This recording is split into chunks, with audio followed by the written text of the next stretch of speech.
Okay, I guess we're up with the Council on Aging and the Youth Commission. Ms. MacDonald. I'd like to make a motion, we consider both of these together at the same time, since Ms. McDonald is she's in charge of both of these budgets, so can I get a second? All in favor? Aye. Thank you. It is actually easier to go through the budgets separately. Do you have to go Council on Aging? We might get crisscross, so. Okay, so just to let you know that it is one page, so. Yeah. All right, we'll do Council on Aging first, page 38. Yes. So one of the things, the couple of things that I wanted to just note for you guys is the $61,000 that we get from the grant at the bottom is subject to change when depending on what we get from the Office of Elderly Affairs. That has not been set yet because it's so early in the process. We won't know that number. I'm just basing it on what we got for this year's numbers. So in theory, it goes up every year. But this year we got $10 an elder. That's just subject to change. We might get $11 an elder. It just it depends on the subject. So I just want to let you guys know that for the grant funding. So if you look at the increase, we're assuming we're going to get it. We might get more, but that is subject to change. Okay. I'm just doing it based on this year's numbers. Right. But I have not gotten that figure yet. It won't go. It probably won't go down. And if we're lucky, it may go up. But that number is not set in stone yet. I guess that's all I wanted to let people know. And then the other area that I just wanted to let people know, so last year when we were doing the budgets, there's a 0.2% of the budget that is split between the Youth Commission and the Council on Aging. Somehow, can you hear me okay? Somehow it got left off of 17's budget, so it is accounted for in 18. So under the Program Administrator 1's thing, so it goes from,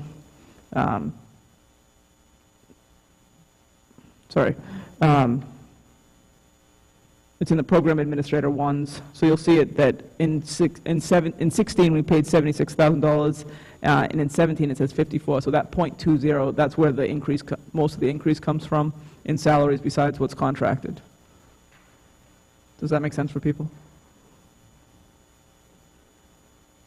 So this year, thank goodness we didn't have a hard winter, and I was able to absorb the cost into this year's budget, but I need to account for it.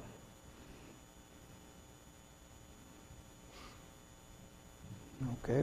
And then additionally, my expenses went up from $77,000 to $79,000 with an increase in senior activities. And to start your question, that's where I would cut from to begin with.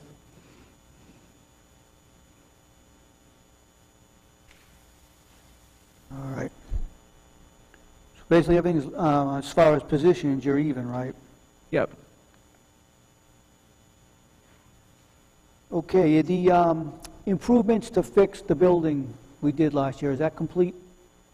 Yeah, we had, yes, all of those things had been done. From the capital, all the drainage and all that has been complete. That's all done, the new walkway, whatever it was? Yeah, absolutely. It's been fantastic. It's been fantastic. Okay, it's good, right? Mm-hmm. Okay. All right, questions? John? Are we doing both right now?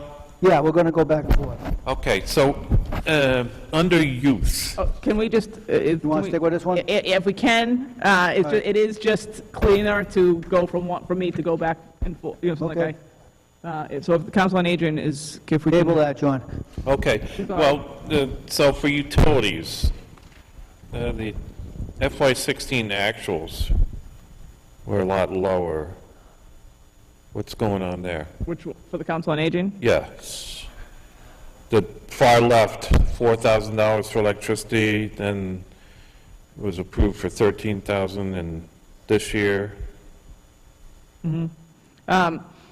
So the reality is that if, like, I've been budgeting the same I've been budgeting the same around those things. I mean, sometimes we do get, if we don't have as hot a summer or as cold a winter, These, if you keep going back, we've seen some of those increases.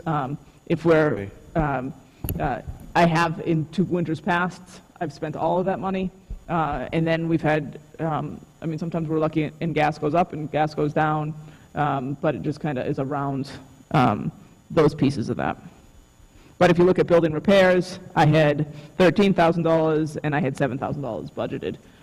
So I do try to keep, where we have different pieces of that. It's just kind of sometimes we're lucky and sometimes we're not. With winters, summers. Okay. Maybe it could be reduced a little bit. So I guess what I would say is, because I can, within expenses, I can spend between the line items. I'm going to reduce the senior citizen activities, and if we happen to have and I don't spend all my money on electricity, I'm going to go yay, and we're going to do more senior activities. So that's how, for me, that's how I would work. That's how I would do that.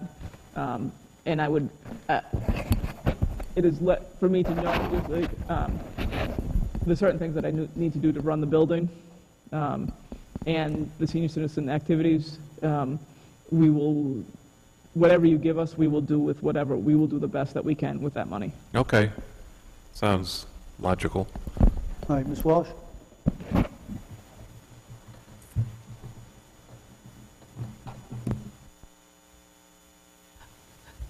Cynthia Walsh, 1096 Park Street.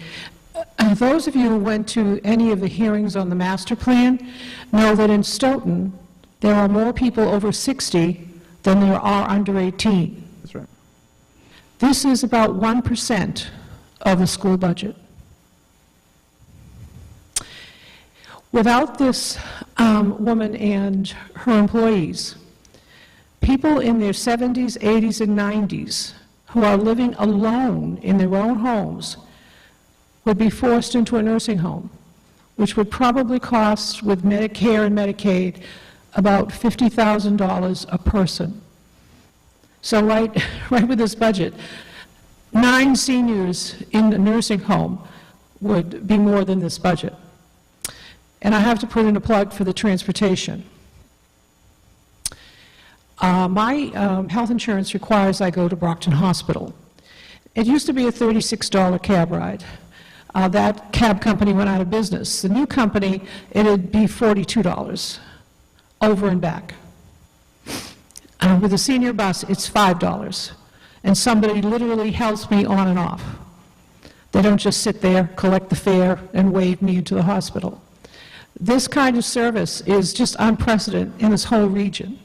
A previous chair of your committee went from town to town to find out what kind of transportation is provided by for seniors, and Stoughton just blew everybody else away. We also have, the town has a contract with Dial-A-Bat, which I've begun to use, because they can only operate when they're open. I had to have to go to the hospital on New Year's Day. Dial-A-Bat will take you. I had to go to the doctor's on Dr. King's birthday.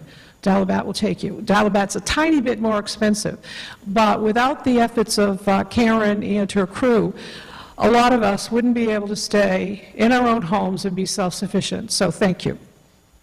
Thank you for support, Cynthia. All right, anybody else got something? Ms. Laurie? Thank you, Mr. Chairman. Yeah, I just noticed something interesting. I On the think Council on Aging. Pardon? On the Council on I'm on Aging. aging. I'm on aging. I'm aging with us all here. The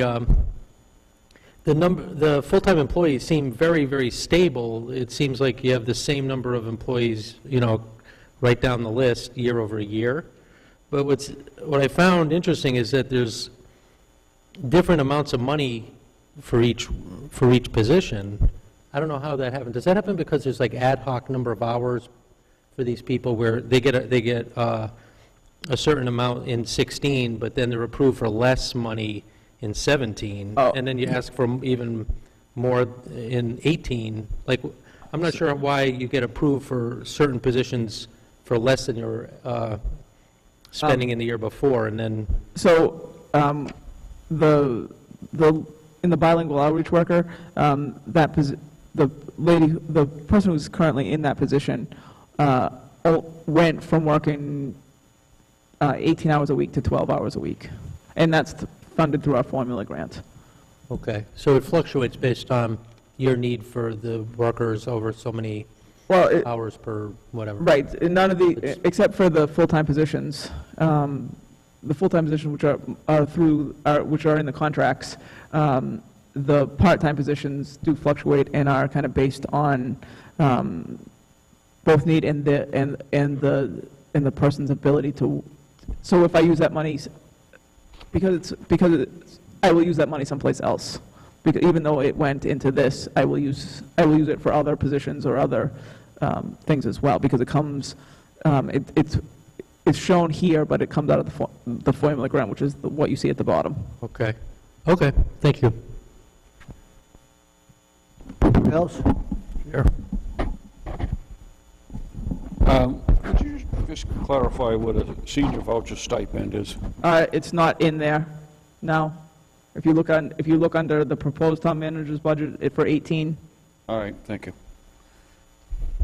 Well, what was it? it was, what we've done is rolled it into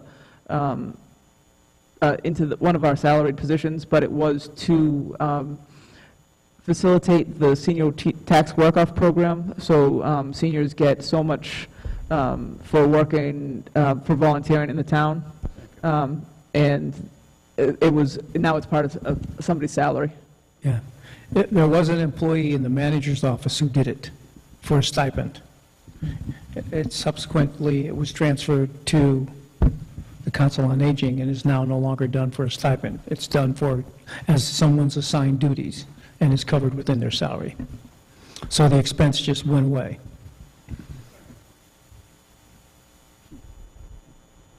Okay. Anybody else? Okay. Okay, now Youth Commission, okay. I'm just curious one thing. Full-time bus drivers, Yes. is that normal in most towns? Do you know? I can, Sharon, where? Every town, if you went to the 350 towns, every single town does it differently. Some towns do volunteer driving. I mean, we do have to say that in the southeast area, we have one of the best transportation systems in the incomplete area. We have through BAT and our programs, we have 5 buses that we lease from BAT. We own 1 bus outright, and we have an old cruiser that we sometimes use as well. But our transportation systems, it completely varies widely. Some people use volunteers, and I think that what Ms. Walsh, one of the things Ms. Walsh was saying is we do have a fantastic transportation system that we're able to do that, and some places have better, but Stoughton should be commended in what you guys have been able to continue to Great. fund. Thank you. Okay, moving on to the Youth Commission, page 39. Okay. Question. Fringe benefits. Can you Yep. explain that? So, one of the things that we've done one of the things that we've done to try to make sure that we're showing the grants that we get. What we do is we pay fringe benefits to grant employees, which includes their health insurance, different things like that. So that's a cost that we have to show on here, but then comes from the grant. Yeah. So that's what we bill for it, and that's what we get for that one. Thank you.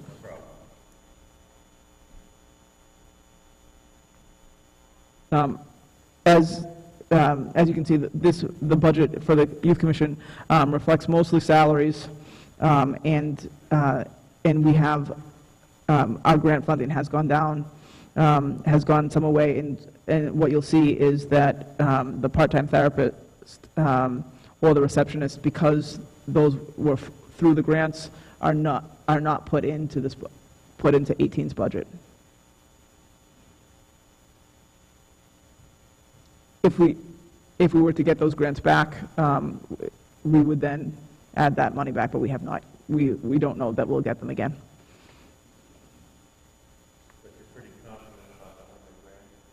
that is, confident is, it's established for 3 years. I wouldn't put in money that is just maybe.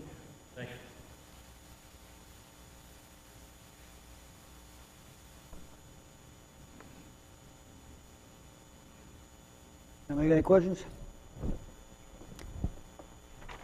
Now, come on, jeez. No, fantastic. All right, I got a couple. What does the program coordinator 2s do versus the program administrator 1?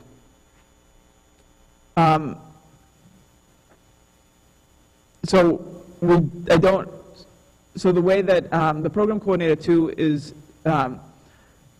the two positions are my prevention coordinator and my senior clinician. They're on the same, on the grid, they're on the same thing. So they would run programs, so they're underneath me.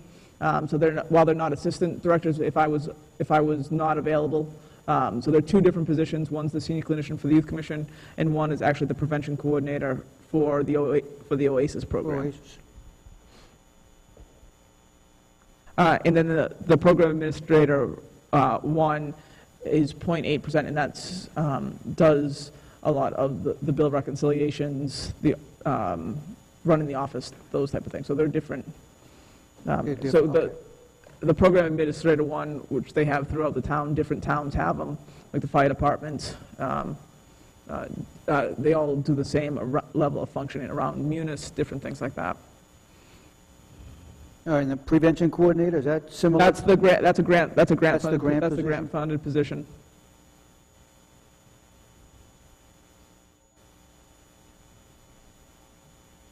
Okay, anybody else got something? No, we're good? Okay. All right. Oh, Donna. Oh, I didn't see over there, go ahead.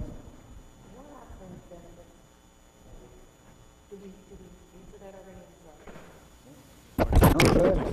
It's the grant, it's part of the grant. That and indirect benefits.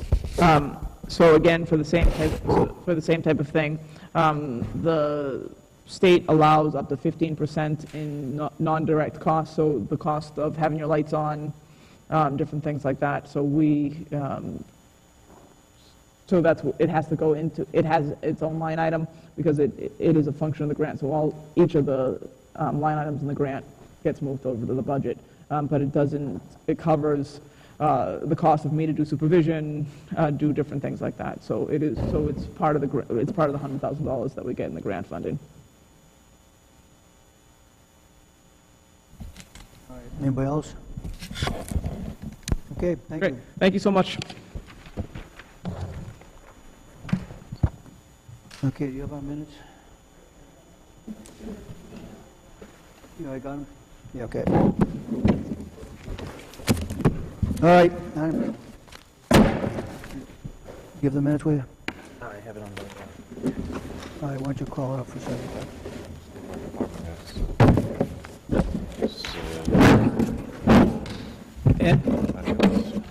If I could, just for your newer members, because this is the one budget where you really see it, in the past, we never included any of the expenses or salaries that were associated with grants, and we now do that, so that's why it's different. In the last 2 or 3 years, we tried very hard to include all these so that you get all the information, but in the past, if a grant position was grant-funded or partially grant-funded, and the expenses were grant-funded, you never saw that in a budget.